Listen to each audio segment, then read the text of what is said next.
Hello everyone. So in today's video, we are going to talk about G protein coupled receptors or GPCRs. So this topic is not only very interesting but also very important for your exam. आपके CSI और net exam के लिए ये topic बहुत ही important है और इसमें काफ़ी क्वेश्चंस इस टॉपिक में प्रीवियस ईयर्स में पूछे गए हैं जिसको आपको ध्यान से करना है। तो ये काफ़ी बड़ा टॉपिक है बट ये काफ़ी इंटरेस्टिंग भी है साथ में। ठीक है, अगर इसको आप अच्छे से करें तो इसके नेगेटिव में जाने के चांसेस जीपीसीआर पे बेस्ड क्वेश्चन से काफ़ी कम होते हैं। ये उन टॉपिक्स में से है जहाँ पे अगर आप इसको अच्छे से कर लें तो और काफ़ी सारे क्वेश्चंस प्रीवियस ईयर्स में पूछे गए हैं। फुल मार्कर्स में काफ़ी सारे क्वेश्चंस पूछे गए हैं, तो पार्ट सी के लिए तो काफ़ी इंपॉर्टेंट है ही, पार्ट बी में भी इससे क्वेश्चंस पूछे गए हैं। ठीक है, so let's start GPCRs, G protein coupled receptors. So before discussing the signaling process that is involved, पहले हम डिस्कस करते हैं कि जीपीसीआरस होते क्या हैं। ओके ओके, सेल बायो में भी हम इसके बारे में पढ़ते हैं। जीपीसीआरस आर बेसिकली मेम्ब्रेन प्रोटीन्स। कैसे मेम्ब्रेन प्रोटीन्स, मोर स्पेसिफिकली अगर हम बात करें तो कैसे मेम्ब्रेन प्रोटीन्स हैं ये? इंटीग्रल और ट्रांस मेम्ब्रेन प्रोटीन। तो मेम्ब्रेन प्रोटीन्स के बारे में हमने सेल बायो के वीडियोस में डिस्कस किया था। मेम्ब्रेन प्रोटीन्स क्या होते हैं? मेम्ब्रेन के स्ट्रक्चर में there are two major constituents in any biological membrane. There are two major constituents, lipids and proteins, in some carbohydrate is also there. ठीक है, तो मेम्ब्रेन प्रोटीन्स जो हैं उनमें जी प्रोटीन्स जो हैं वो इंटीग्रल मेम्ब्रेन प्रोटीन्स होते हैं। That is they are integrated, they cross the, suppose this is your membrane, this is plasma membrane, the lipid bilayer or any membrane made, लेकिन हम यहाँ प्लाज्मा मेम्ब्रेन की बात कर रहे हैं क्योंकि इस सेल की सरफेस पे प्रेजेंट रिसेप्टर्स होते हैं। तो if a protein crosses the membrane, the whole membrane, that protein is called integral membrane protein. ठीक है, इंटीग्रल मेम्ब्रेन प्रोटीन में भी हमने डिस्कस किया था कि there are two type of integral membrane protein. if they cross the membrane only once, okay, they are called single membrane staining. If they cross the membrane multiple times like this, so they are called multiple membrane staining, transmembrane proteins और integral membrane protein. तो GPCRs क्या होते हैं? ये multiple membrane spanning, transmembrane और integral membrane proteins होते हैं। ठीक है, now you can also, if you remember, cell bio में हमने डिस्कस किया था कि how many times they cross the membrane, the GPCRs, G protein coupled receptors, how many times they cross the membrane? You can see over here 1, 2, 3, 4, 5, 6, 7. So they have 7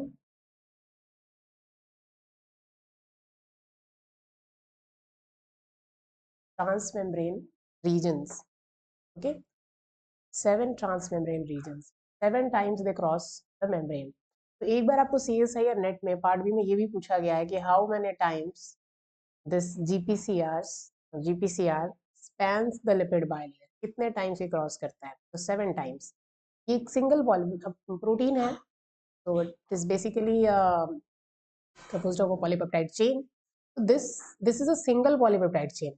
You don't have to be confused between these terms. This GPCR, it has a single, consists of a single polypeptide chain, and this single polypeptide chain crosses the membrane 7 times. Okay, and that is why we say 7 transmembrane regions. Okay, wait a minute.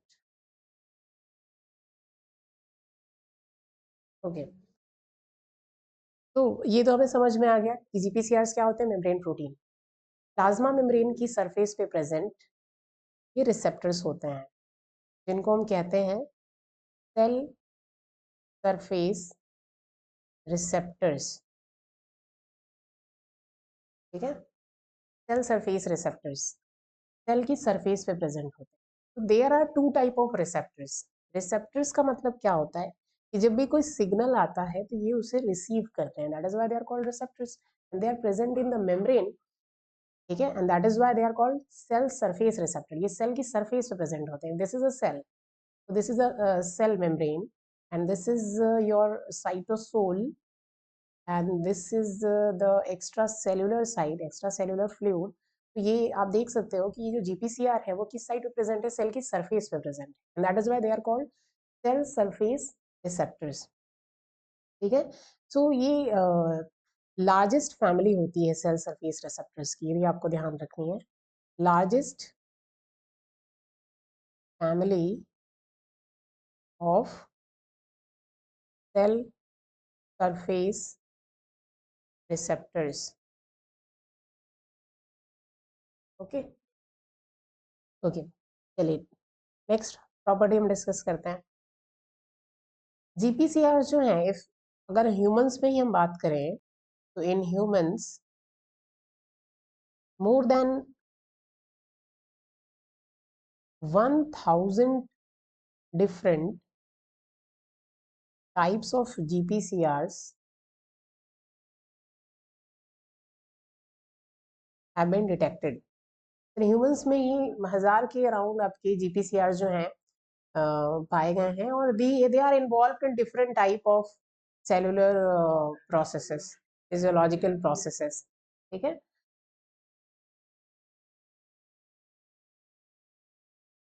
They are target of around 30 to 50% of all modern medicinal drugs। क्यों इतना GPCR पे questions आपको previous years में पूछे गए हैं? The reason being कि ये जो जीपीसीआर हैं, आपके जो मॉडर्न मेडिसिनल ड्रग्स हैं, ऑलमोस्ट हाफ ऑफ जो आपके मेडिसिनल ड्रग्स हैं ये इन जीपीसीआर के थ्रू ही काम करते हैं। तो अगर हम इसकी सिग्नलिंग प्रोसेस को अगर समझें तो जब भी कोई ड्रग डिस्कवर होता है तो उसकी क्या, वो किस तरीके का फिजियोलॉजिकल रिस्पॉन्स जाके कॉज करता है अपने टारगेट सेल में, वो हम इस सिग्नलिंग प्रोसेस के थ्रू, जीपीसीआर की सिग्नलिंग प्रोसेस के थ्रू समझ सकते हैं। क्यों? क्योंकि टारगेट्स होते हैं ये ड्रग्स के, मॉडर्न मेडिसिनल ड्रग्स के टारगेट्स होते हैं जीपीसीआर। जीपीसीआर के थ्रू ही ये ड्रग्स वर्क करते हैं। ठीक है, दैट इज वाई ये काफी इंपॉर्टेंट टॉपिक है साइंटिफिक स्टडीज का। ओके, अब अगर हम स्ट्रक्चर की बात करें तो जैसे हमने देखा कि यहाँ पे इन this diagram you can see over here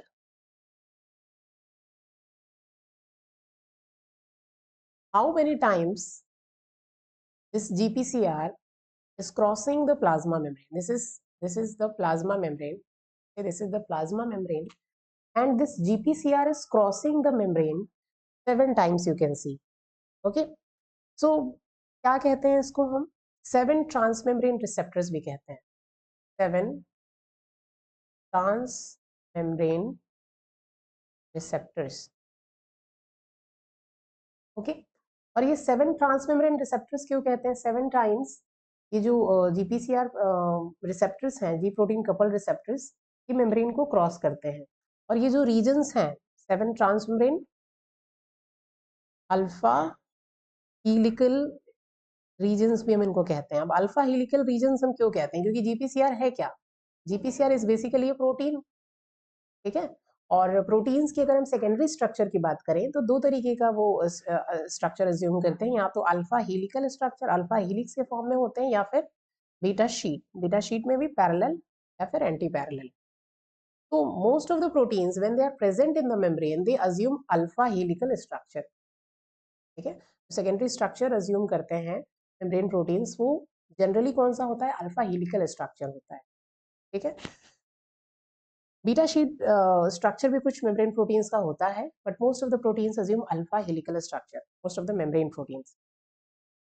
Okay, so these are the 7 transmembrane alpha helical regions. ये बेसिक प्रॉपर्टीज जो है आपको ध्यान रखनी है, 2 मार्कर्स के लिए भी इंपॉर्टेंट है, ठीक है। यहाँ यू कैन सी कि ये जो स्ट्रक्चर है, ये पर्टिकुलर जो पार्ट है आपका, तो this particular part, let me, so this part is the region where the signaling molecules will bind. ये जो पर्टिकुलर एरिया है, यहाँ पे आके कौन बाइंड करेगा? Signalling molecule. क्योंकि ये मेम्ब्रेन प्रोटीन कैसे काम कर रहा है? रिसेप्टर्स की तरह। मेम्ब्रेन प्रोटीन के फंक्शंस को हमने डिस्कस किया था सेल बायो में, मेम्ब्रेन प्रोटीन के लेक्चर में, you can watch that video lecture. तो हमने देखा था कि जो मेम्ब्रेन प्रोटीन्स हैं, they work as receptors, they work like membrane transporters. यहाँ पे मेम्ब्रेन प्रोटीन जो है जीपीसीआर, ये रिसेप्टर की तरह काम करता है। रिसेप्टर का मतलब क्या कि ये सेल के एक्सटर्नल एनवायरनमेंट से जो भी सिग्नल्स आएंगे, उन सिग्नल्स को रिसीव करेगा और ये सिग्नल्स को रिले करेगा सेल के अंदर। जो मैसेज है, जो सिग्नल है, उसको सेल के अंदर रिले करेगा और फिर वहां से जो भी ये जो सिग्नल है इसको अंदर रिले करेगा। और यहाँ पे ये जो सिग्नल है तो डिफरेंट जो सेलुलर प्रोसेसेस हैं और फिजियोलॉजिकल फंक्शंस हैं उसको रेगुलेट करेंगे ये सिग्नल्स, ठीक है। हम आगे की अभी आगे डिस्कस करेंगे कि किस तरीके से सिग्नल्स प्रोड्यूस होंगे और कैसे वो सिग्नल्स कंट्रोल करेंगे डिफरेंट फिजियोलॉजिकल प्रोसेसेस को, कैसे डिफरेंट सेलुलर प्रोसेसेस जो है इन सिग्नल के थ्रू अफेक्ट होंगी, ठीक है। चलिए, अब why they are called G protein coupled receptors? इनको हम जी प्रोटीन कपल्ड रिसेप्टर्स क्यों कहते हैं? रिसेप्टर्स तो ठीक है, what is this G protein? Because they are coupled to G proteins, ठीक है। ये जो भी अपनी फंक्शनिंग करते हैं वो किसके थ्रू करते हैं? जी प्रोटीन्स के थ्रू करते हैं। जैसे कि सपोज यहाँ पर in this diagram,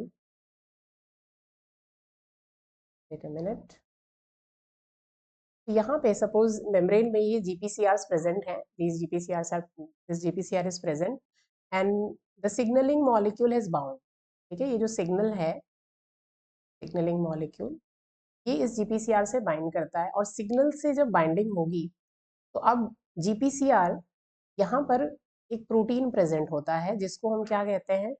ji protein, okay. Ji protein on the cytosolic phase, cytosolic phase of the plasma membrane. जब इन जीपीसीआर का एक्टिवेशन होगा तो ये फिर क्या, किसको एक्टिवेट करेंगे? इन जी प्रोटीन्स को। जीपीसीआर का एक्टिवेशन कब होगा? जब वो सिग्नल से बाइंड करेगा। और जब जीपीसीआर एक्टिवेट होगा वो जी प्रोटीन को एक्टिवेट करेगा। और जब जी प्रोटीन से एक्टिवेट करेंगे ये क्या प्रोड्यूस करेंगे? Secondary messengers, okay. Secondary messengers क्यों कहा, प्राइमरी क्यों नहीं? प्राइमरी कौन है? ये जो एक्स्ट्रा सेलुलर सिग्नल है, this is the primary messenger. ये प्राइमरी मैसेज लेके आया है और इस प्राइमरी मैसेज को which was brought by the signal molecule, इसको सेकेंडरी मैसेज में कन्वर्ट करेगा, सेकेंडरी मैसेज में कन्वर्ट किया जाएगा, ठीक है। सेकेंडरी मैसेंजर प्रोड्यूस करेगा जी प्रोटीन और फिर ये जो सेकेंडरी मैसेंजर है फिर आगे चल के जो भी सेलुलर प्रोसेसेस हैं उनको अफेक्ट करेगा, ठीक है। तो इस तरीके से ये प्रोसेस होगी। चलिए, तो why they are called G protein coupled receptor? Because they are coupled to G proteins. GPCRs are coupled to G proteins. अब G proteins हम डिस्कस करते हैं कि G proteins क्या होते हैं, ठीक है। तो G proteins की अगर हम बात करें तो there are 2 type of G proteins। एक होते हैं आपके monomeric G proteins, okay, monomeric, and another is trimeric, ठीक है। Monomeric G proteins and trimeric G proteins। So here we have monomeric and trimeric G protein. GPCR से coupled कौन से होते हैं? Trimeric G protein।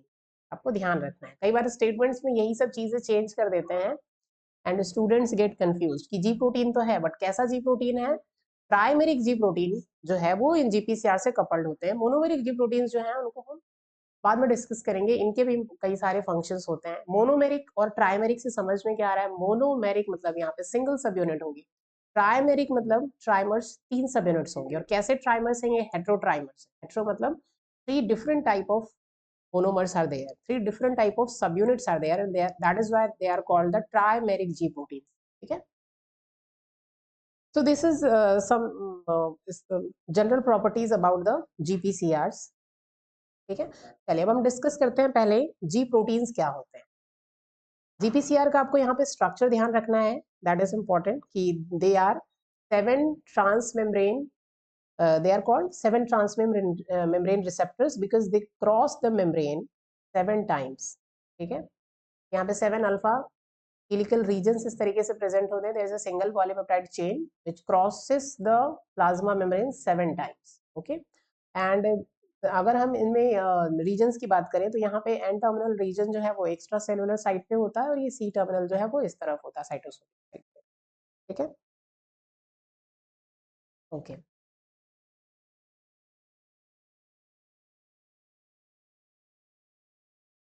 Before discussing the G proteins, I have this diagram for you. What this diagram is indicating is animal cells depend on multiple extracellular signal molecules. जो आप animal cells हैं, हमारी जो sales हैं, वो कई सारे extra cellular signal molecules पे डिपेंड करती हैं। ठीक है, अब ये क्यों किसी एक्स्ट्रा सेलुलर सिग्नल मॉलिक्यूल पे डिपेंड करती हैं? सेल्स ग्रो करने के लिए, डिवाइड करने के लिए, डिफरेंशिएट होने के लिए they need signals, extra cellular signals. ठीक है, और ये जो सिग्नल्स हैं, एक्स्ट्रा सेलुलर सिग्नल्स, ये फिर रिसेप्टर्स से इंटरेक्ट करते हैं। ठीक है, there are different type of receptor. आज की वीडियो में हम लोग सिर्फ जीपीसीआरस को डिस्कस करेंगे, जो कैसे रिसेप्टर्स होते हैं, सेल सरफेस रिसेप्टर्स। तो let me give you a brief idea कि कितने टाइप के रिसेप्टर्स होते हैं। तो there are 2 type of receptors. एक होते हैं आपके सेल सरफेस रिसेप्टर्स, ठीक है, and the second category is intracellular receptors. Intracellular receptors, ठीक है।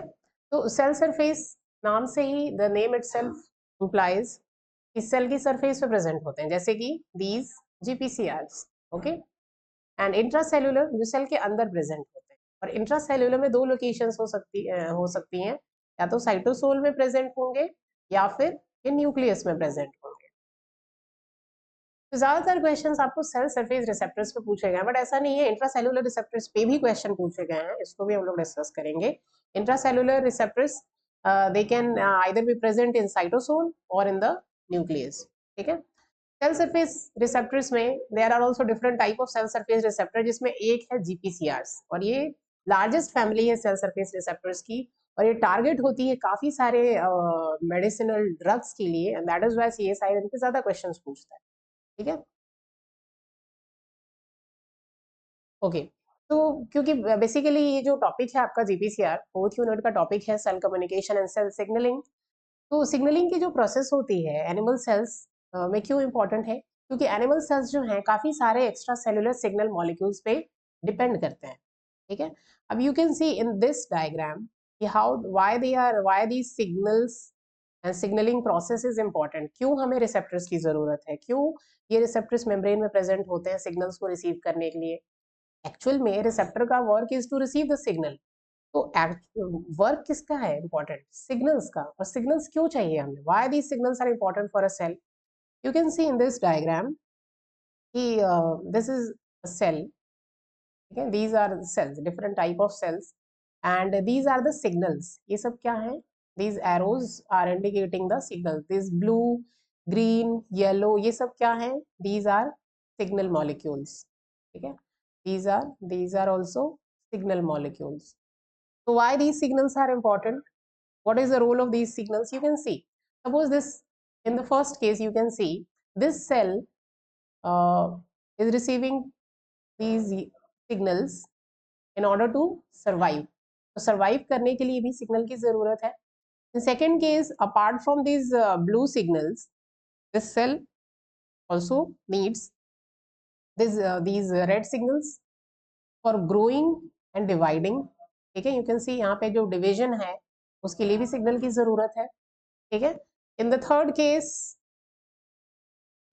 case you can see apart from this these blue signals, the cell also needs these green signals, and these signals are required for the cell to differentiate, ठीक है. Differentiation के लिए suppose यहाँ से एक particular ये एक स्टेम सेल है लेट्स से, और यहाँ से अभी ये डिफरेंशिएट होकर एक डिफरेंट टाइप की सेल बनाना है ऐसे, ठीक है. जैसे कि हिमेटोपोइटिक स्टेम सेल है, और इस हिमेटोपोइटिक स्टेम सेल से सपोज कोई स्पेसिफिक यहाँ पे सेल बननी है जैसे बी सेल या टी सेल या रेड ब्लड सेल, तो डिफरेंशिएशन के लिए भी सिग्नल मॉलिक्यूल्स की रिक्वायरमेंट होगी, ठीक है. हमने प्रीवियस वीडियो लेक्चर्स में अपोप्टोसिस के बारे में डिस्कस किया था, उसका भी एक एग्जांपल ले सकते हैं. जैसे कि हमने देखा था कि जो न्यूरॉन्स होते हैं, डेवलपिंग न्यूरॉन्स, ठीक है. तो न्यूरॉन्स क्या होते हैं, अगर इनको सर्वाइव करना है तो इन्हें क्या चाहिए, इन्हें चाहिए सर्वाइवल फैक्टर. सर्वाइवल फैक्टर, और ये सर्वाइवल फैक्टर कहाँ से आएगा, टारगेट सेल से, ठीक है. Let me draw this diagram. तो इन जीपीसीआरस पे क्योंकि क्वेश्चंस पूछे जाते हैं तो आप इसको सुपरफिशियली नहीं कर सकते, आप इसको डिटेल में डिस्कस, आपको डिटेल में इसको समझना होगा, और इसके सारे एस्पेक्ट्स को हम लोग कवर करेंगे. तो you don't have to then search here and there the information.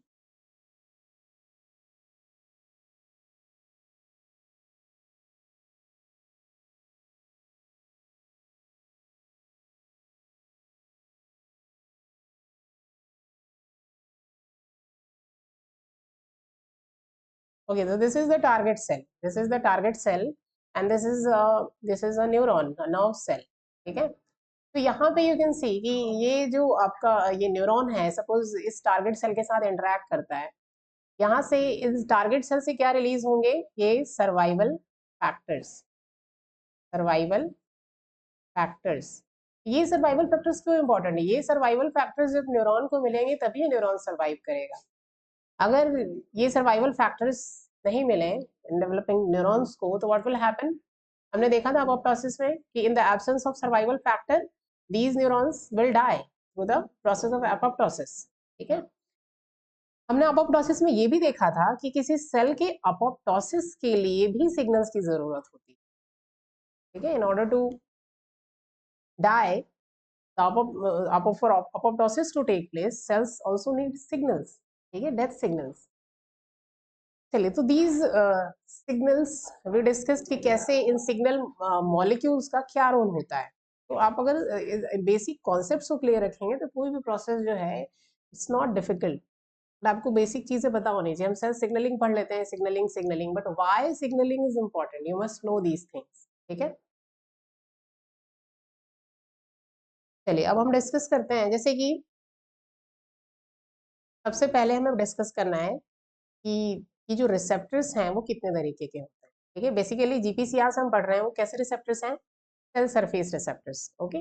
But there are two type of receptors, cell surface receptors and the second is intracellular receptor. तो इन इंट्रासेलुलर रिसेप्टर्स को फिर हम सेपरेट वीडियो में discuss करेंगे. Cell surface में भी there are different type of receptor. इसका एक एग्जांपल जो सबसे इंपॉर्टेंट, जो लार्जेस्ट फैमिली है सेल सरफेस रिसेप्टर की, इसको हम कहते हैं जीपीसीआर, इसको हम डिस्कस करेंगे, ठीक है. So they are basically present on the surface of cell and the plasma membrane. Here you can see, suppose this is a GPCR. और cell surface receptor का मतलब ये नहीं है कि सिर्फ GPCR ही उसमें आते हैं. There are RTKs and there are other receptors also. But GPCRs is the largest family. तो let's say ये जो receptor है वो क्या है, ये एक GPCR है, ठीक है. And this is the signal. अब सेल सरफेस रिसेप्टर्स आपको ध्यान रखना है कि सेल सरफेस रिसेप्टर्स के लिए जो सिग्नल्स होते हैं they are basically hydrophilic signal. Why they are hydrophilic, क्योंकि इन ये जो मॉलिक्यूल्स हैं hydrophilic molecules, they can not cross the membrane, ये मेम्ब्रेन को क्रॉस नहीं कर सकते. इसीलिए इनके लिए रिसेप्टर्स जो है वो कहाँ पे प्रेजेंट होने चाहिए, सेल की सरफेस पे ही प्रेजेंट होने चाहिए, because they are hydrophilic signaling molecules, they can not cross the plasma membrane. So that is why their receptors must be present on the surface of plasma membrane. इनके receptors cell की surface पे present होने चाहिए, ठीक है. Otherwise ये अपना जो सिग्नल लेके आए हैं, जो मैसेज लेके आए हैं, ये सेल के अंदर ट्रांसमिट नहीं हो पाएगा, क्योंकि ये जो सिग्नल मॉलिक्यूल्स हैं ये वो मेम्ब्रेन को क्रॉस नहीं कर सकते, ठीक है. इंट्रासेलुलर रिसेप्टर्स की अगर हम बात करें तो इंट्रासेलुलर रिसेप्टर्स यानी कि ये जो रिसेप्टर्स हैं, this red colour dot you can see, this is the intracellular receptor protein. Okay, so this intracellular receptor protein is present inside the cell, और सेल के अंदर या तो ये कहाँ पे होंगे, या तो ये साइटोसोल में होंगे, या फिर कहाँ पर होंगे, या फिर ये न्यूक्लियस के अंदर होंगे।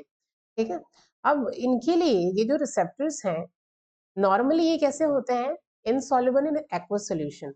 ठीक है, एक्वस सॉल्यूशन में दे आर इनसॉल्युबल, तो ब्लड स्ट्रीम में जब इनका ट्रांसपोर्ट होगा तो अब ये वाटर में सॉल्युबल नहीं है, तो ये जनरली क्या होते हैं किसी कैरियर प्रोटीन से, this is the intracellular receptor, ये किसी कैरियर प्रोटीन से अटैच होते हैं, और कैरियर प्रोटीन जब ये सिग्नलिंग जो मॉलिक्यूल्स हैं ये हाइड्रोफोबिक नेचर के होते हैं। ठीक है, अब ये हाइड्रोफोबिक क्यों है, यहाँ पे हमने देखा कि हाइड्रोफिलिक जो सिग्नलिंग मॉलिक्यूल्स है वो किन रिसेप्टर से बाइंड करेंगे, सेल की सरफेस पे प्रेजेंट, क्यों, क्योंकि वो मेम्ब्रेन को क्रॉस नहीं कर सकते हैं सिग्नलिंग मॉलिक्यूल्स। यहाँ पे जो सिग्नलिंग मॉलिक्यूल्स हैं हाइड्रोफोबिक नेचर के हैं, तो हाइड्रोफोबिक नेचर के हैं तो membrane is hydrophobic in nature, the inner interior of the membrane, so these molecules can cross the membrane because they are hydrophobic in nature. जब ये membrane को cross करेंगी तो they will be dissociated from this carrier protein. ठीक है, ये जो signal molecules हैं ये signal, wait a minute, this is, wait, okay,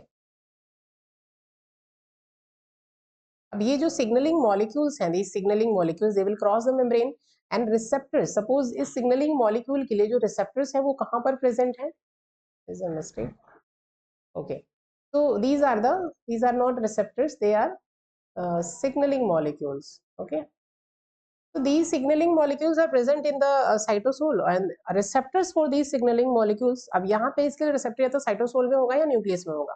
suppose this is the receptor for the signalling molecule, और ये रिसेप्टर से यहाँ पर आके बाइंड करेंगे। अब ये सिग्नलिंग मॉलिक्यूल्स हाइड्रोफोबिक नेचर के लिए हैं, मेम्ब्रेन को क्रॉस कर सकते हैं, इसलिए इनके लिए रिसेप्टर्स जो है वो कहाँ पे प्रेजेंट है, सेल के अंदर प्रेजेंट है। ठीक है, these are the two type of receptors. Okay, चलिए, तो before discussing the GPCR signalling पहले हम डिस्कस करते हैं जी प्रोटीन्स के बारे में। ओके, जी प्रोटीन्स, अब why they are called G proteins in the first place, क्यों इन्हें हम जी प्रोटीन्स कहते हैं, जी प्रोटीन्स, और you can say guanosine triphosphate और ग्वानोसिन डाइफॉस्फेट बाइंडिंग प्रोटीन्स। ठीक है, ये जीटीपी और जीडीपी बाइंडिंग प्रोटीन्स होते हैं, और इसीलिए इनको हम क्या कहते हैं, जी प्रोटीन्स। ठीक है, ये जो प्रोटीन्स हैं इनमें हम किन प्रोटीन्स की बात कर रहे हैं, जी प्रोटीन्स में ट्राइमेरिक, आपको ध्यान रखना है, मोनोमेरिक जी प्रोटीन्स भी होते हैं। Why they are called trimeric, because they consist of 3 monomers. ठीक है, ट्राइमेरिक हेट्रोट्राइमर्स होते हैं, हेट्रोट्राइमर्स मतलब दे हैव 3 सब units, alpha, beta and gamma, they are, that is why they are called trimeric G proteins. ठीक है, और ये अल्फा, बीटा और गामा में से अल्फा सब यूनिट जो है वो जीटीपी एंड जीडीपी से, जीडीपी या फिर जीडीपी से बाइंड होती है, और इसीलिए इसको हम कहते हैं जी प्रोटीन्स। चलिए, you can see in this diagram over here, इस डायग्राम में आपको अच्छे से क्लियर होगा कि ये जो जी प्रोटीन्स का स्ट्रक्चर कैसा होता है। ठीक है, हियर यू कैन से दिस इज द गामा सब unit, this is the alpha सब unit and this is the beta सब यूनिट। अगर आप देखें तो यहाँ पे इस तरीके से एक एंकर प्रेजेंट है, ये किससे अटैच है, अल्फा से, और यहाँ पर ये जो एंकर है वो किससे अटैच है, गामा से। तो अगर आप याद करें, हमने अगर आपने पढ़ा हो कि हमने मेम्ब्रेन प्रोटीन्स पे जो वीडियो डिस्कस किया था सेल बायोलॉजी में, उसमें हमने पढ़ा था, इसलिए आपको सेल बायो के कॉन्सेप्ट जो है वो पता होना चाहिए। अगर आपको सेल बायो में मेम्ब्रेन प्रोटीन्स क्या होते हैं नहीं पता है, तो पहले ये सारे बेसिक कॉन्सेप्ट जो है वो आपको क्लियर होने चाहिए। ओके, तो वहां पर हमने डिस्कस किया था, जैसे कि अभी जीपीसीआर में हमने देखा कि जीपीसीआर किस तरीके के मेम्ब्रेन प्रोटीन है, transmembrane protein, integral membrane protein, या उनको हम मल्टीपल मेम्ब्रेन स्पेनिंग प्रोटीन्स भी कहते हैं।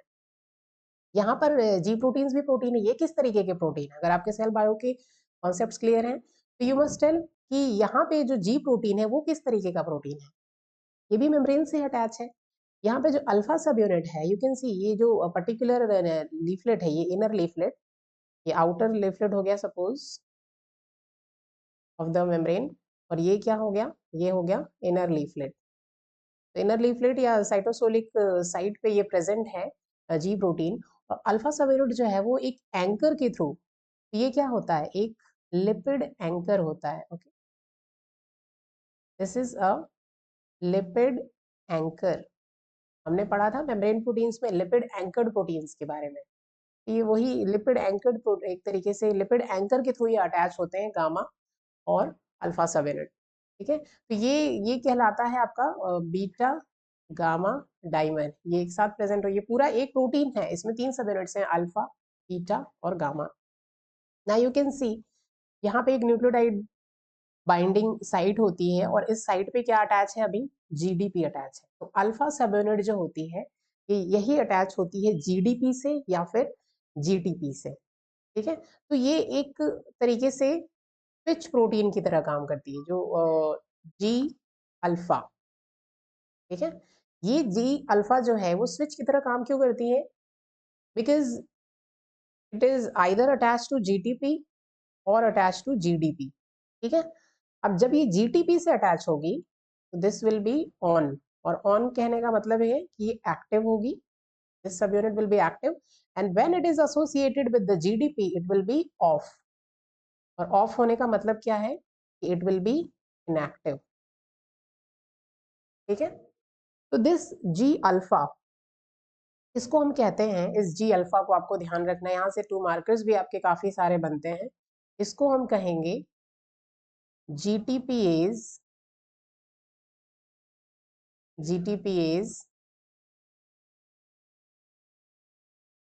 Switch protein. Okay, this is called, this G alpha is called GTPase switch protein.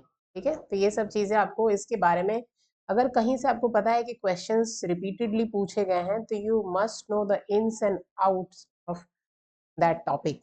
तो इसको हम कहते हैं जीटीपीएस स्विच प्रोटीन। तो जीटीपीएस स्विच प्रोटीन जो है, अगर आप देखें यहाँ पे, इसको हम स्विच प्रोटीन क्यों कहते हैं, पहली चीज तो ये कि स्विच करता है ये ऑन स्टेट में और ऑफ स्टेट में, एक्टिव और इनएक्टिव, यानी जब वो जीटीपी से एसोसिएट होगा जी अल्फा, तो वो ऑन होगा, और जब जीडीपी से एसोसिएट होगा तो ऑफ होगा या इनएक्टिव होगा।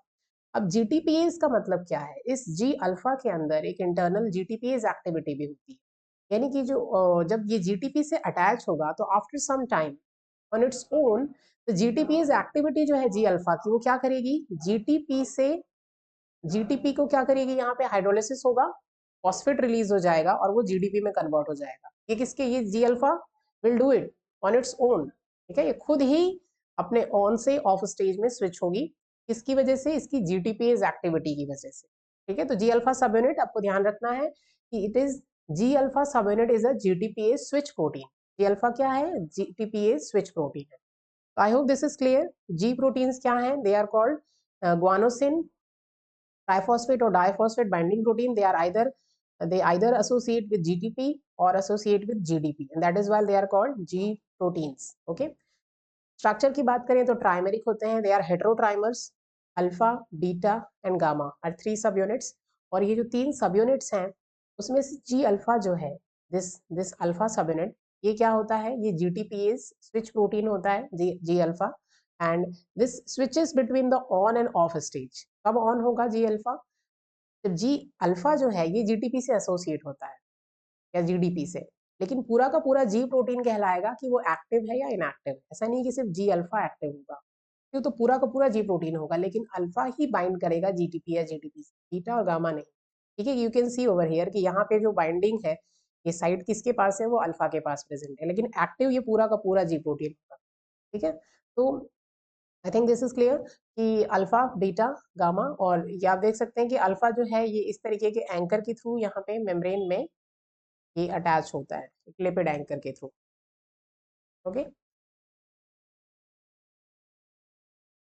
चलिए अब हम डिस्कस करते हैं। हमने देख लिया कि जीपीसीआर का स्ट्रक्चर क्या है, हमने देख लिया कि ट्राइमेरिक जो जी प्रोटीन्स हैं उनका क्या स्ट्रक्चर है। अब हम सिग्नलिंग की प्रोसेस को डिस्कस करते हैं। ठीक है, चलिए तो let me draw a diagram first in order to explain things.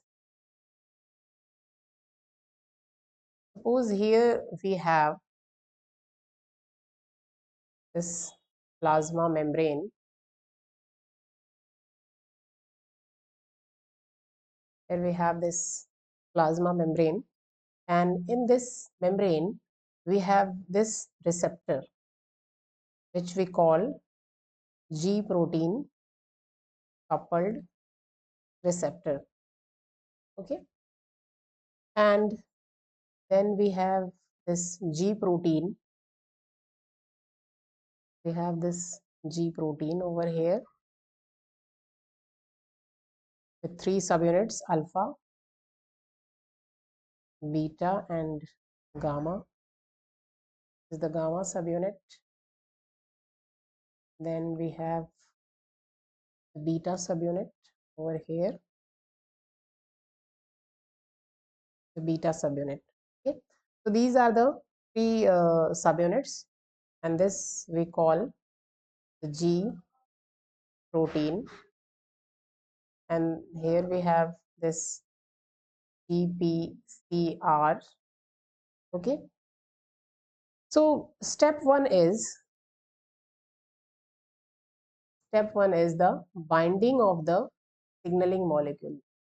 This is the signaling molecule. तो ये हम जनरल स्कीम को डिस्कस कर रहे हैं, किस तरह से जीपीसीआर जो है सिग्नल्स को रिसीव करते हैं, जो रिसेप्टर्स हैं, और कैसे वो जी प्रोटीन को एक्टिवेट करते हैं, फिर कैसे जी प्रोटीन अपना रिस्पॉन्स जो है वो शो करती है.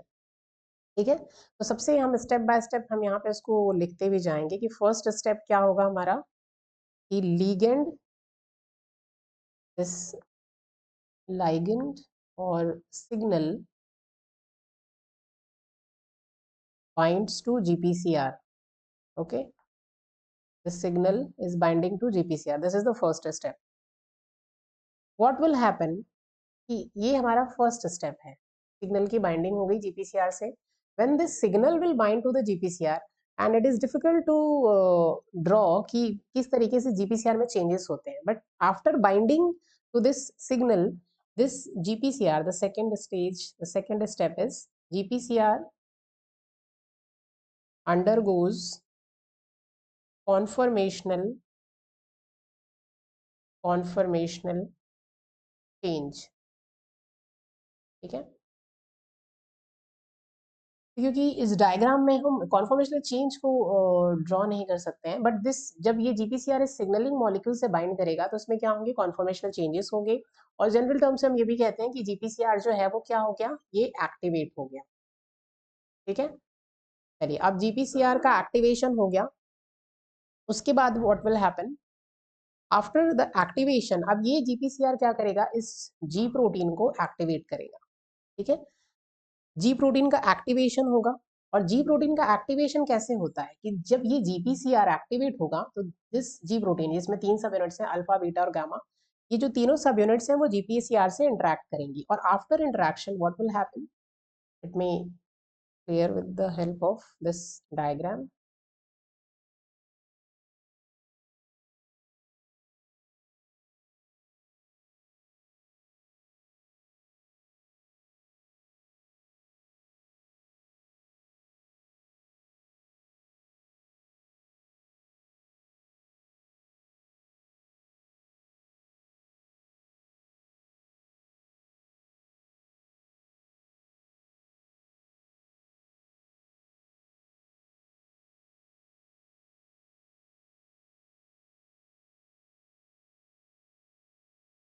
Okay, so you can see over here कि after this activation G proteins का एक्टिवेशन होगा. अब जी प्रोटीन्स का एक्टिवेशन कैसे होगा, ये जो जीपीसीआर्स हैं ये क्या करते हैं, इन जी प्रोटीन्स को एक्टिवेट करते हैं. These are the, this is the ji protein. अब जी प्रोटीन का एक्टिवेशन कैसे होगा, यहाँ पर अभी ये जो जी प्रोटीन है अभी किस स्टेज में है, जब लिगेंड की बाइंडिंग नहीं होती है तब तक ये ऑफ स्टेज में है या फिर इनएक्टिव स्टेज में है. तो यहाँ पे this G protein is in the inactive form. जैसे ही जीपीसीआर का एक्टिवेशन होता है, when this GPCR will be activated, ये अभी एक्टिव है और ये अब किसको एक्टिवेट करेगा, इन जी प्रोटीन्स को।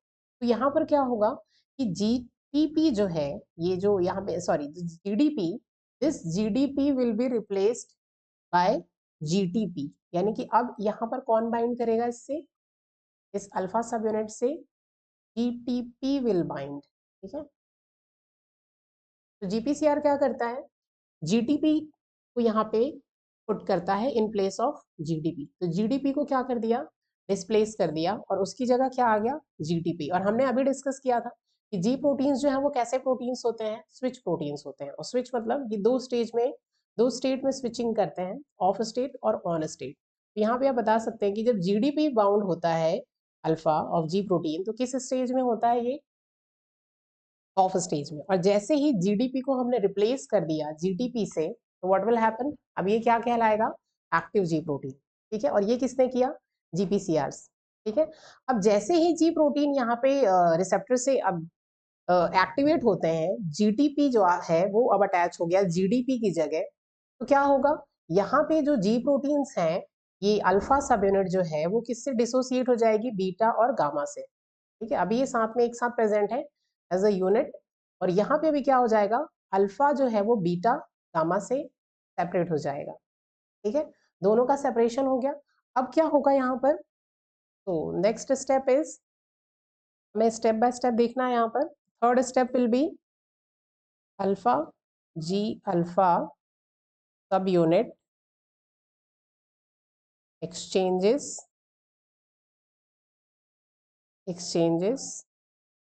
GDP for GTP. Okay, and fourth is G alpha subunit dissociates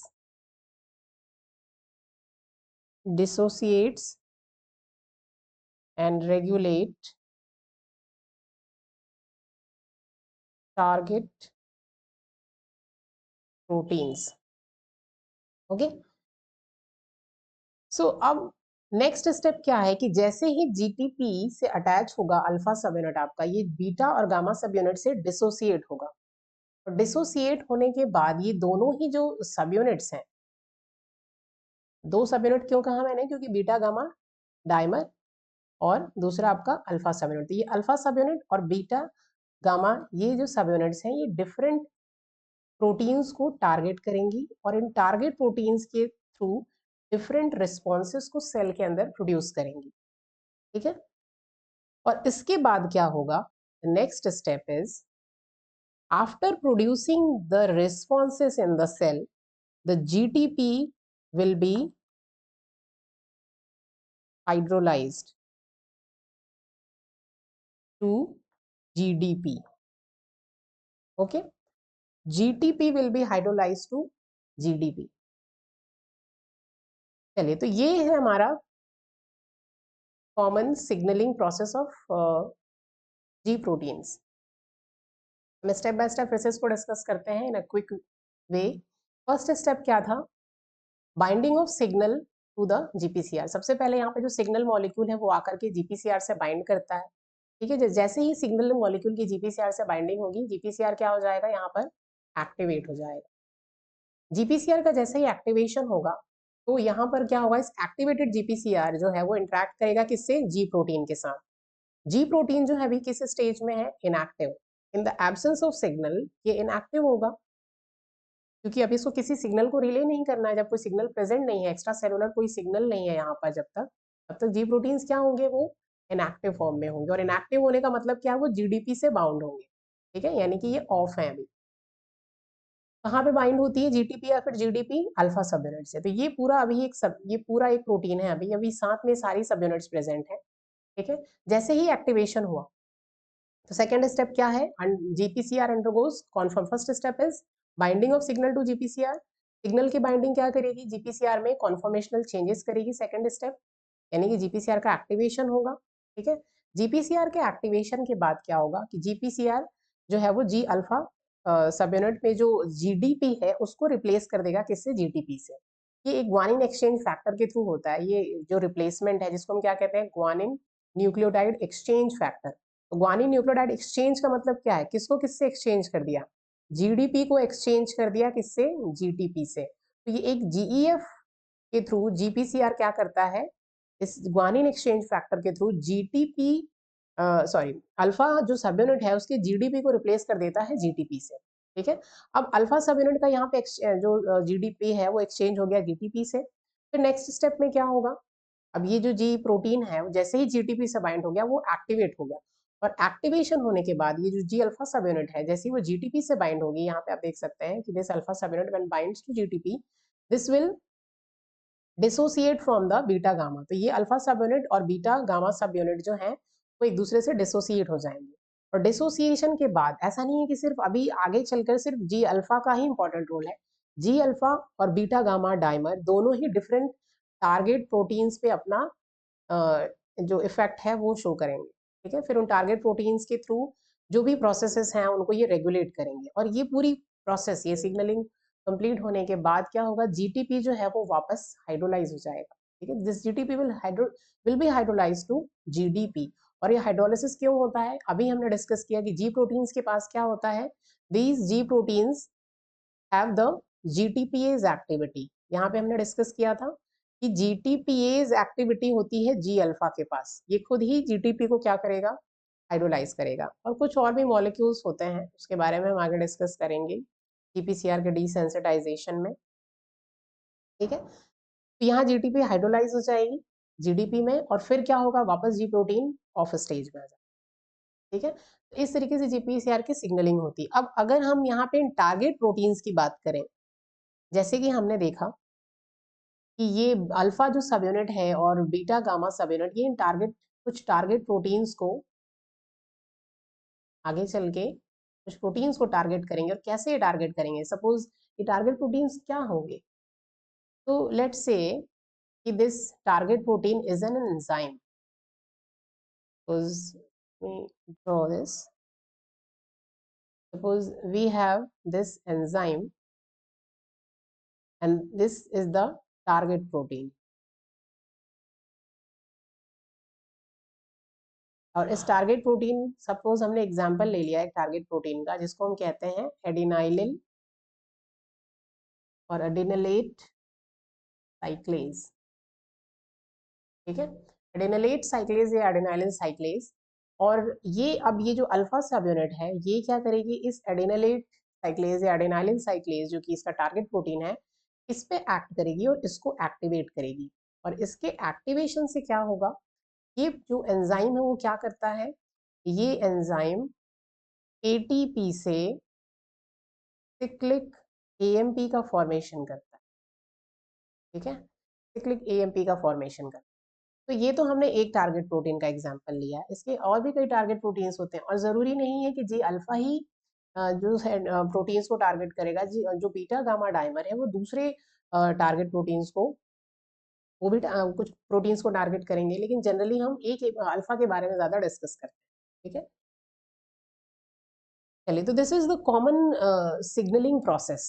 और यहाँ पे जैसे हमने टारगेट प्रोटीन या इसको आप इफेक्टर प्रोटीन भी बोल सकते हो, डिफरेंट बुक्स में different names are given for the target protein. ये इफेक्टर प्रोटीन भी कई बुक्स में इसको कहा जाता है कि ये इफेक्टर के ऊपर, जैसे कि जो अल्फा सब यूनिट है इसका इफेक्टर प्रोटीन क्या है, एडिनाइलिन साइक्लेज। ठीक है, ये टारगेट प्रोटीन और भी कई हो सकते हैं जैसे कि आगे के सिग्नलिंग प्रोसेसेस में हम डिस्कस करेंगे। और जीपीसीआरस की अगर हम बात करें तो यहाँ पे जो सिग्नलिंग मॉलिक्यूल्स हैं, डिफरेंट टाइप के सिग्नलिंग मॉलिक्यूल्स होते हैं, स्पेसिफिक डिफरेंट टाइप के रिसेप्टर्स के लिए डिफरेंट टाइप के सिग्नलिंग मॉलिक्यूल्स होते हैं। कई केसेस में ये भी होता है कि सेम सिग्नलिंग मॉलिक्यूल है, डिफरेंट सेल्स में डिफरेंट टाइप के रिस्पॉन्सेस को वो प्रोड्यूस करते हैं। ठीक है, तो okay, so let me also clear this diagram, help you to understand. Wait a minute. Okay, so here we have a more organized diagram, and with the help of this diagram you can understand in a more easy way. So this is the plasma membrane. Okay, this is the plasma membrane, and here we have this receptor. So this receptor is now inactive. क्यों inactive है? Because there is no signal molecule. And here we have this G protein, और G protein भी कैसा है भाई, ये भी inactive है। यू कैन सी जीटीपी से, जीडीपी से अटैच है इसलिए इनएक्टिव है। जैसे ही signaling molecule will come and bind to the GPCR, what will happen, यहाँ सिग्नलिंग मॉलिक्यूल की बाइंडिंग हुई, एक्टिवेट हो गया जीपीसीआर, और जीपीसीआर के एक्टिवेशन के बाद यहाँ पे these domains if you want you can remember, ऐसे ऐसे चीज पे इतना क्वेश्चन कुछ पूछा नहीं गया। रेस्ट डोमेन होता है जीपीसीआर में और एक एज डोमेन होता है, ठीक है। यहाँ पे यू कैन सी कि जैसे ही एक्टिवेशन हुआ जीपीसीआर का, ये जीडीपी जो है वो डिस्प्लेस हो गया इस पर्टिकुलर न्यूक्लियोटाइड बाइंडिंग साइट से, और यहाँ पर अब आके कौन बाइंड करेगा, GTP will come and bind. तो यहाँ पे अल्फा सब यूनिट से जीटीपी विल बाइंड, और ये क्या हो गया, ये एक्टिव हो गया, ठीक है। तो ये जो अल्फा सब यूनिट है, this alpha and this beta gamma dimer, ये दोनों क्या कहलाएंगे, ये एक्टिव कहलाएंगे, ये भी एक्टिव और ये भी एक्टिव, ठीक है। और ये क्या करते हैं, ये इफेक्टर को एक्टिवेट करते हैं। तो ये इफेक्टर जैसे अभी हमने देखा, it can be adenylate cyclase, it can be phospholipase C beta, और it can be some ion channels, ठीक है। तो डिफरेंट टाइप के फैक्टर्स के थ्रू ये वर्क करते हैं। तो this is the general scheme of GPCR signaling, okay. चलिए यहाँ पे here we have a list of some GPCRs, sorry G proteins. यहाँ पे आपको फैमिली दी हुई है, अगर आप चाहें तो इसको याद रख सकते हैं। सच आपको 2 मार्कर्स में कभी कभार ये पूछ सकता है, ऐसे रटने की जरूरत नहीं है। कुछ एग्जांपल्स को हम पढ़ेंगे तो वैसे ही आप लोगों को क्लियर हो जाएगा कि जी प्रोटीन्स क्या हैं। जैसे कि जी एस, ठीक है, जी ओल्फ, ओल्फ फॉर ऑल्फैक्टरी, ठीक है, G I, G naught, G T, G Q and G 12 and 13, ये कुछ जी प्रोटीन्स के एग्जाम्पल्स हैं, ठीक है। इनसे कुछ एग्जांपल्स, कुछ जी प्रोटीन मेडिएटेड सिग्नलिंग को हम लोग डिस्कस भी करेंगे। जैसे कि जो फर्स्ट है आपका जीएस, तो ये 4 मेजर फैमिलीज है ट्राइमेरिक जी प्रोटीन्स की, 1 2 3 एंड 4, ठीक है। ये क्या है, trimeric G proteins family, प्राइमेरिक G proteins की फैमिली है 1 2 3 4। फैमिली 1 में जीएस एंड जी ओल्फ। तो अगर आप देखें तो जीएस जो है ये एक्टिवेट करता है एडिनाइलिन साइक्लेज को, और कैल्शियम चैनल्स को एक्टिवेट करता है। ऐसे कुछ एग्जांपल्स हम देखेंगे, इसको डायरेक्टली आपको रटने की जरूरत नहीं है। जी ओल्फ जो है, ओल्फ क्यों नाम है, ऑल्फैक्टरी सेंसरी न्यूरॉन्स की वजह से ये एक्टिवेट करते हैं एडिनाइलिन साइक्लेज को इन ऑल्फैक्टरी सेंसरी न्यूरॉन्स। जो जी आई है, अभी इसमें सब यूनिट्स भी दी हुई, जैसे जीएस में कौन सी सब यूनिट जो है वो एक्चुअल में फंक्शन करती है, अल्फा। यहाँ पर भी अल्फा, जीआई के केस में देखें तो अल्फा भी फंक्शन करती है, बीटा गामा भी फंक्शन करती है। जी नॉट के केस में बीटा गामा ये एक्टिवेट करते हैं पोटेशियम चैनल्स को, इनएक्टिवेट करते हैं कैल्शियम चैनल्स को। अल्फा एंड बीटा गामा ये एक्टिवेट करते हैं फॉस्फोलाइपेज सी बीटा को। जीटी जो है ट्रांसड्यूशन, ये विजन के लिए रिस्पॉन्सिबल है, ठीक है। ये एक्टिवेट करते हैं साइक्लिक जीएमपी फॉस्फोडाइस्ट्रेस को वर्टिब्रेट्स में, वर्टिब्रेट रॉड फोटो रिसेप्टर्स में, रॉड और कॉन सेल्स होती हैं। तो वहाँ पे ये सारे कुछ सिग्नल, सब में से एक एक हम लोग डिस्कस करेंगे। जैसे जीक्यू के बारे में हम डिस्कस करेंगे, जीटी के बारे में डिस्कस करेंगे, यहाँ से हम जीएस के बारे में डिस्कस करेंगे, जी नॉट के बारे में हम डिस्कस करेंगे, ठीक है। और जी 12 और 13 जो है, यहाँ पर इसका क्या रोल होता है, ये एक्टिवेट करते हैं रो फैमिली मोनोमेरिक जीटीपीएजेस को to regulate the actin cytoskeleton, ठीक है। तो यहाँ पे ये जो जी प्रोटीन्स हैं वो एक मोनोमेरिक जी प्रोटीन को एक्टिवेट करते हैं, और ये मोनोमेरिक जी प्रोटीन जो है वो कुछ किस फैमिली का है, रो फैमिली का। तो मोनोमेरिक जी प्रोटीन्स जो हैं, जैसे कि इसके कुछ एग्जांपल्स इसका हम लोग डिस्कस करेंगे नेक्स्ट कुछ वीडियोस में, रो, रैब, रैन, रैस, ठीक है। ये कुछ एग्जांपल्स हैं। जैसे रो जो है वो एक्टिन साइटोस्केलेटन को रेगुलेट करने के लिए इंपॉर्टेंट है, रैब जो है वो ट्रैफिकिंग में, वेसिकुलर ट्रैफिकिंग में इन्वॉल्व होता है, रैन जो है न्यूक्लियर ट्रांसपोर्ट में होता है, रेस सेल ग्रोथ डिफरेंशिएशन में इन्वॉल्व होता है, ठीक है। These are some trimeric G proteins,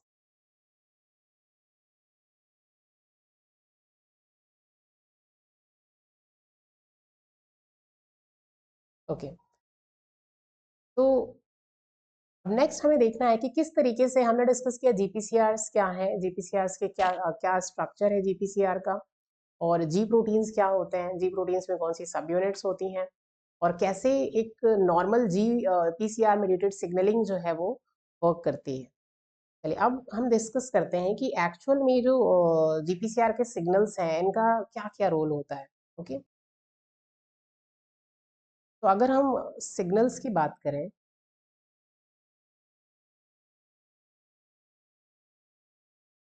signals तो किस तरीके के सिग्नल्स से जीपीसीआर इंटरेक्ट करते हैं। तो the signals for GPCRs include wide range of signals होते हैं, जैसे कि ranging from proteins, hormones, neurotransmitters, neurotransmitters, ions, photons of light, photons of light and others. ठीक है, जैसे कि odorants, ये सारे सिग्नल्स हैं which interact with the GPCRs. तो हमारा जो जीपीसीआर जो रिसेप्टर्स हैं wide range of physiological functions को कंट्रोल करते हैं। ठीक है, अगर हम उन फंक्शंस की बात करें तो you can see over here कि photons of light, photons of light अगर जीपीसीआर के लिए एक सिग्नल की तरह काम कर रहा है तो जीपीसीआर जो है विजन के लिए भी इम्पोर्टेंट है। ठीक है, विजन के लिए विजन में भी जीपीसीआर सिग्नलिंग का इम्पोर्टेंट रोल होता है। हमारा जो साइट होता है उसके लिए इम्पोर्टेंट है। Our sense of smell, our sense of taste, इन सब में भी जीपीसीआर्स जो हैं दे आर इन्वॉल्व्ड। ओके, काफी सारी फिजियोलॉजिकल कंडीशंस में भी जीपीसीआर जो हैं वो इन्वॉल्व होते हैं। कुछ एग्जांपल्स हम देखेंगे कि what is the role of GPCRs in different type of physiological conditions. Okay, चलिए तो हम डिस्कस करते हैं पहले कि किन पाथवेज के बारे में हमें डिस्कस करना है। Okay,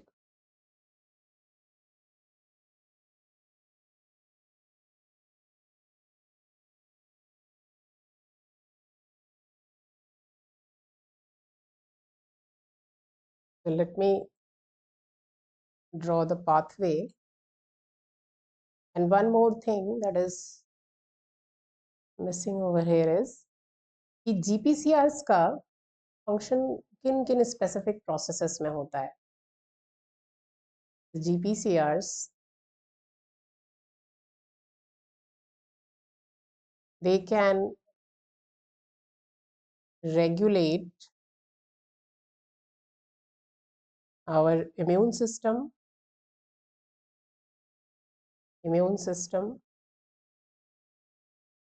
growth, our sense of smell, taste, vision, behavior, mood, etc. तो इन सारी फिजियोलॉजिकल प्रोसेसेस को जीपीसीआर जो है वो रेगुलेट करते हैं, and that is why they are important. और इन recent 2012 में a Nobel Prize was awarded in chemistry।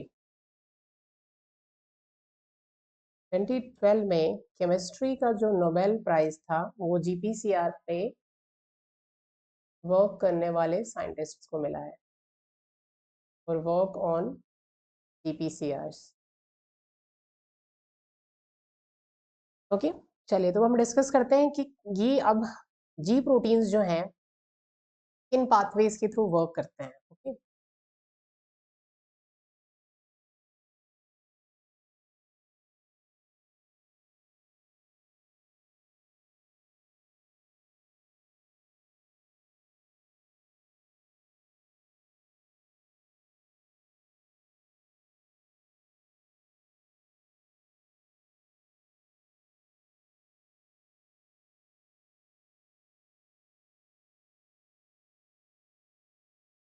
तो हमने देखा कि कैसे जीपीसीआर जो हैं वो जी प्रोटीन्स को एक्टिवेट करते हैं.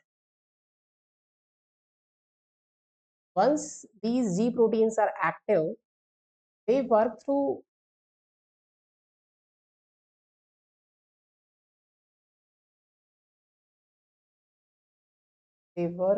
different signaling molecules. ठीक है. So they regulate the activity of enzymes. majority जो वर्क होता है वो यही होता है कि bye regulating the activity of different enzymes. जैसे अभी हमने एक एग्जांपल लिया किस एंजाइम का, एडिनोलेट साइक्लेज या एडिनाइलिल साइक्लेज. ठीक है. तो क्या करते हैं जी प्रोटीन्स एडिनाइलिल साइक्लेज को या एडिनोलेट साइक्लेज को वो एक्टिवेट करते हैं. ठीक है. हमने एक एग्जांपल दिया था एडिनोलेट साइक्लेज. ओके. या फिर अब ये एंजाइम्स, इसके अलावा और भी कई एंजाइम्स हैं जैसे कि फॉस्फोलाइपेज सी बीटा. और जब ये इनको एक्टिवेट करते हैं, इन एंजाइम्स को जब एक्टिवेट करते हैं तो क्या होता है, जैसे कि एडिनोलेट साइक्लेज क्या करता है, साइक्लिक एएमपी का प्रोडक्शन. और कुछ प्रोटीन्स ऐसे भी हैं जो आईपी3 का प्रोडक्शन करते हैं, आईपी3, और कैल्शियम आयंस का प्रोडक्शन करते हैं. तो ये सब क्या है, सेकेंडरी मैसेंजर्स हैं. ईएमपी, आईपी3, कैल्शियम आयंस. खास करके जो सीए, जो कैल्शियम आयंस हैं और सीएएमपी, इन दोनों का जो प्रोडक्शन होता है वही सेल में डिफरेंट फिजियोलॉजिकल चेंजेस के लिए रिस्पॉन्सिबल होता है. सेलुलर जो प्रोसेसेस जो होती हैं डिफरेंट, जो इन सिग्नल्स के रिस्पॉन्ड में जो डिफरेंट सीरीज ऑफ इवेंट्स होते हैं, उसके लिए ये दोनों ही सेकेंडरी मैसेंजर्स इंपॉर्टेंट है. ठीक है. इसके बारे में हम डिस्कस करेंगे. How these G proteins work by regulating the activity of enzyme. ठीक है. या फिर second way is, wait a minute,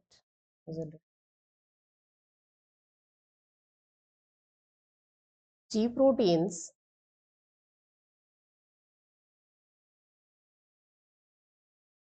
directly or indirectly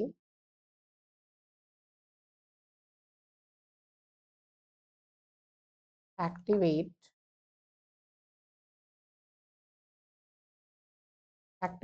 or inactivate ion channels. Activate or inactivate ion channels in plasma membrane of the target cell. और फिर ये ions की permeability को change करते हैं. इसके भी कुछ एग्जांपल्स हम देखेंगे. ठीक है.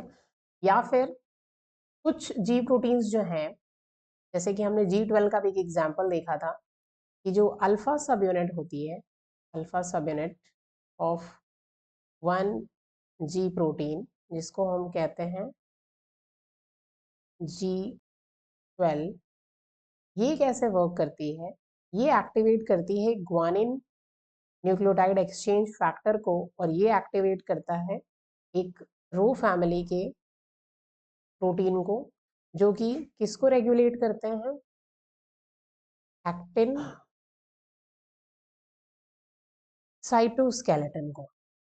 ओके. सो हमें मेनली किसके बारे में पढ़ना है, which I have written with this color, first, second and third.